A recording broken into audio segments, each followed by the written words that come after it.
Breaking news Sathya Sai జిల్లా ధర్మవరంలో ఉగ్ర కదలికలు కలకలం రేపుతున్నాయి. ఇప్పటికే నూర్ మహమ్మద్ను అదుపులోకి తీసుకుని విచారిస్తున్నారు పోలీసులు. ఈ క్రమంలోనే మరో యువకుడిని సైతం అదుపులోకి తీసుకున్నారు.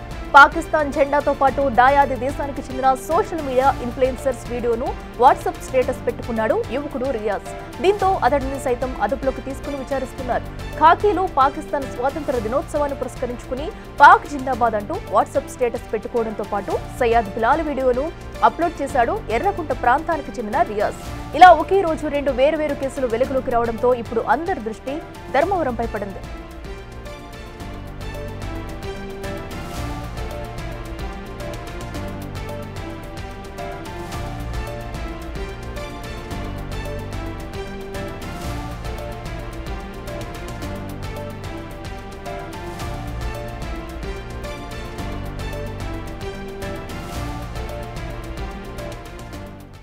రైట్, ఇదే అంశానికి సంబంధించి మరింత సమాచారం మా ప్రతినిధి యోగానంద్ అందిస్తారు. యోగానంద్, చెప్పండి. అటు ధర్మవరంలో అయితే ఉగ్ర కదలికలు కనిపించినట్టయితే తెలుస్తున్నాయి. అయితే ఇద్దరు యువకులు కూడా ఎప్పటి నుంచి అక్కడ ఉంటున్నారు? అసలు పోలీసుల విచారణలో ఎలాంటి విషయాలు బయటకు వచ్చాయి ఇప్పటి వరకు? అఖిల, ధర్మవరంలో ఉగ్రవాద సానుభూతి పరులు అయితే కదలికలు గుర్తించారు పోలీసులు. గత మంగళవారం నుంచి కూడా వీరు పోలీసులు అదుపులో ఉన్నట్టు కూడా తెలుస్తోంది. అయితే ఇదే ప్రాంతానికి చెందిన మరో యువకుని కూడా ఇవాళ అదుపులో తీసుకుని తెలుస్తుంది మనకు.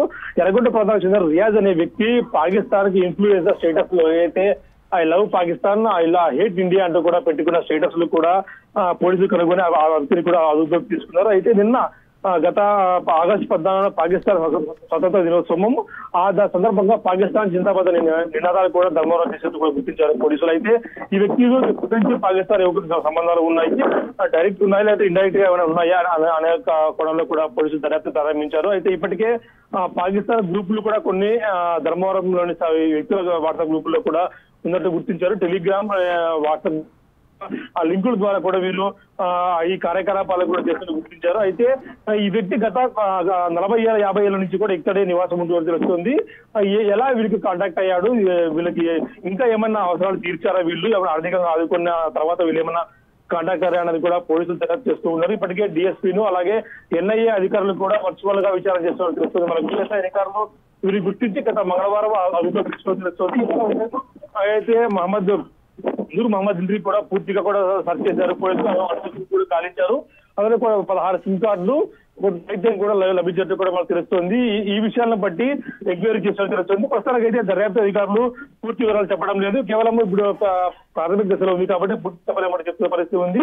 అయితే ఇద్దరు యువకులు కూడా అదుపులోకి తీసుకోవడంతో ఏం జరుగుతుంది ధర్మవరం అనేది కూడా తీవ్ర ఉత్కంఠగా మారిందని చెప్పొచ్చు. అఖిల, ఎస్ యోగానంద్, అయితే వీరు ఎప్పటి నుంచి కూడా అక్కడ నివాసం ఉంటున్నారు? సో ఎందుకంటే వీరికి అక్కడ ధర్మవరంలో ఇంకా ఎవరైనా ఆశ్రమిస్తున్నారా, ఎవరెవరితో లింకులు ఉన్నాయనేది ఏమైనా ఇప్పటి వరకు బయటకు వచ్చిందా? అయితే మనకు అందుకు సమాచారం ప్రకారం వీళ్ళు నేటివ్ ప్లేస్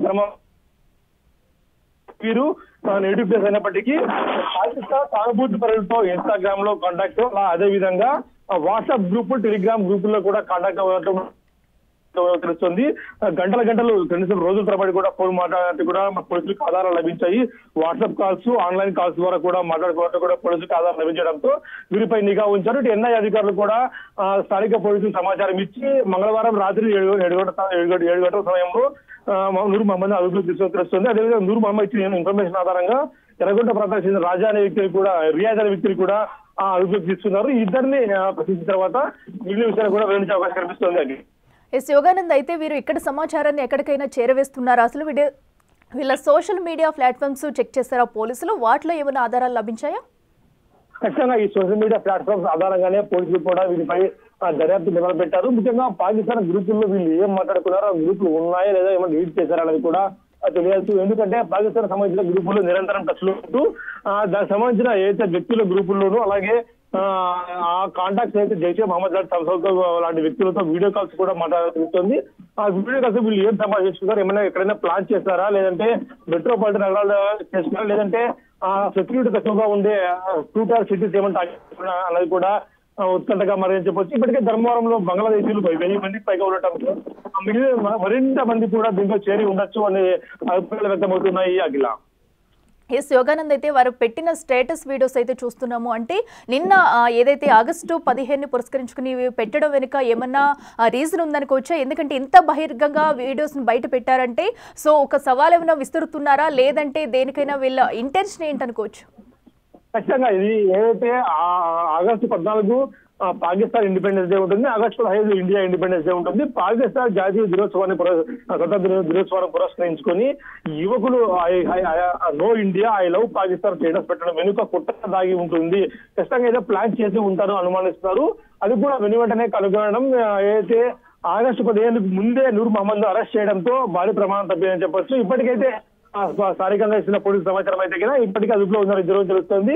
ఆ ఇద్దరు కాకుండా మిగిలిన వ్యక్తులు ఎవరైనా ఉన్నారా, వీరికి హ్యాండ్లర్ ఎవరు, ముఖ్యంగా ఎవరైతే వీరికి డబ్బులు ఆర్థిక సహాయం ఎవరు చేశారో ఆ వ్యక్తులు ఎవరు, ఎక్కడి నుంచి ఉన్నారు, అవన్నీ కూడా వివరాలు సేకరించి పనిలో పడ్డారు. ఇప్పటికైతే ప్రాథమికంగా కూడా ఇద్దరిని అదుపులు తీసుకుని ప్రయత్నిస్తారు. అఖిల, అయితే వీళ్ళు నివసిస్తున్న ప్రాంతంలోకి వెళ్ళి పోలీసులు ఏమైనా తనిఖీలు నిర్వహించారు అక్కడ? సో వీళ్ళు ఎవరెవరితో కాంటాక్ట్ అవుతున్నారు అండ్ కాల్ డేటాస్ ఏమైనా తీసుకునే అవకాశం ఉందా? ఖచ్చితంగా గత కొన్ని నెలలుగా కూడా వీరిపై నిఘా వచ్చారు తెలుస్తుంది. పోలీసులు మారు వేషంలో ఎన్ఐఏ అధికారులు అక్కడ తలగికి వచ్చారు తెలుస్తోంది. అయితే గత మంగళవారం రాత్రి అదుపులో తీసుకున్న నూర్ మహమ్మద్ ఇచ్చిన ఇన్ఫర్మేషన్ ఆధారంగా మరిన్ని ప్రాంతాలకు తనిఖీలు ఉండే అవకాశం కనిపిస్తోంది. ఆ తర్వాత ఇవాళ ఉదయం 7 గంటల సమయంలో స్థానిక పోలీసులు పెద్ద ఎత్తున సుమారుగా 20 మంది సిఐలు వచ్చి ఏదైతే నూర్ మహమ్మద్ ఇంట్లో ఉన్నాడో ఆ ఇంటి కొత్తగా నిర్మించుకున్న ఇంట్లోకి కూడా వెళ్లి అణువణువు కూడా గాలించారు. అయితే ఇంటి కుటుంబ సభ్యులు మాత్రం ఏబీ లభించలేదని చెప్తున్నప్పటికీ ఆ పోలీసులు మాత్రం సిమ్ కార్డులు, కొన్ని సాహిత్యం అయితే ఉగ్రవాద సాహిత్యం కూడా లభించాలని తెలుస్తుంది. ఇవన్నీ ఎలా వచ్చాయి, వీరికి వేరే ప్రాంతాలకు ఏమైనా వెళ్లారా లేకపోతే ఏమైనా కొరియర్ ద్వారా ఆర్డర్ వచ్చాయనేది కూడా తెలియాల్సి ఉంది. ఇప్పటికైతే ఇద్దరిని కూడా అదుపులో తీసుకున్నప్పటికీ మిగతా ప్రాంతాలు ఎందుకంటే ఉన్నారు కాబట్టి వారి ద్వారా ఏమైనా కుట్రకు తెరలేపరా అన్నది కూడా పోలీసులు దర్యాప్తు చేస్తున్నారు. అఖిల, యోగానంద్, అయితే వీరు ఇన్ని రోజులుగా ఇక్కడ నివసిస్తున్నట్టుగా కూడా తెలుస్తుంది. అయితే వీరి ఐడెంటిటీ కార్డ్స్ ఏమన్నా పోలీసులు స్వాధీనం చేసుకున్నారా? అసలు ఎక్కడెక్కడ ఉన్నాయి వీరికి పాస్పోర్ట్స్, వీసాస్ ఇలాంటివి ఏమైనా గుర్తించారా పోలీసులు? అయితే వీరు 40 ఏళ్లుగా అయితే స్వస్థలం అయితే ధర్మవరం అయినప్పటికీ ధర్మవరం ప్రాంతంలో నివాసం ఉంటున్నప్పటికీ ఒక చిన్న హోటల్లో పనిచేస్తూ ఉండేవారు. ఆ హోటల్లో ఉన్నప్పటికీ కూడా నిరంతరం ఫోన్ కాల్స్ మాట్లాడుతూ ఉండేవాడని తెలుస్తుంది.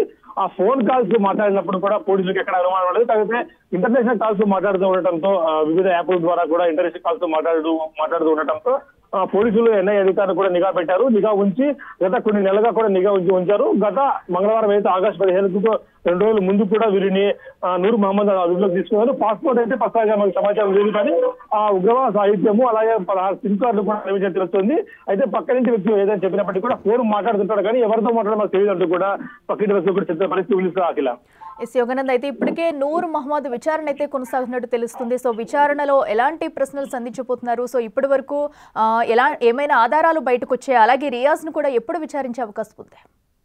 ఇద్దరిని కూర్చోబెట్టి ఏమైనా ప్రత్యేక సంబంధాలు ఇద్దరికి ఉన్నాయా అనేది కూడా తెలియాల్సి ఉంది. అయితే ఇప్పటికే రియాజ్ అనే వ్యక్తి ఒక ఫైనాన్స్ సంస్థలో పనిచేస్తున్నట్టు తెలుస్తుంది. ఆ ఫైనాన్స్ సంస్థకు సంబంధించి ఈ వ్యక్తికి ఏమైనా డబ్బులు ఇచ్చాడా, ఆర్థిక సహాయం చేశాడు అనేది కూడా మనకు పోలీసులు ప్రస్తుతం ఆరా చేస్తున్నారు. ఈ ఇద్దరిని విడివిడిగా కూర్చోబెట్టి స్థానిక పోలీసులు దర్యాప్తు చేస్తూ ఉన్నారు. అలాగే స్థానిక పోలీసులతో పాటు వర్చువల్ గా ఎన్ఐ అధికారులు కూడా ఈ దర్యాప్తులో పాల్గొనడం తెలుస్తోంది. ఇప్పటికైతే ఇద్దరి మధ్య ఇవాళ నుంచి ఏదైతే ఎర్రగుంట సంబంధించిన రియాజ్ వ్యక్తి కూడా అదుపులోకి తీసుకోవాలి కాబట్టి ఆ వ్యక్తి ఇప్పుడు సమాచారం ఏమైంది ఇద్దరు వ్యక్తులు కలిపి ఎంక్వైరీ చేస్తే కొత్త విషయాలు బయటపడే అవకాశం కూడా మనకి లేకపోలేదు. అఖిల, రైట్ యోగానంద్, థ్యాంక్ యూ.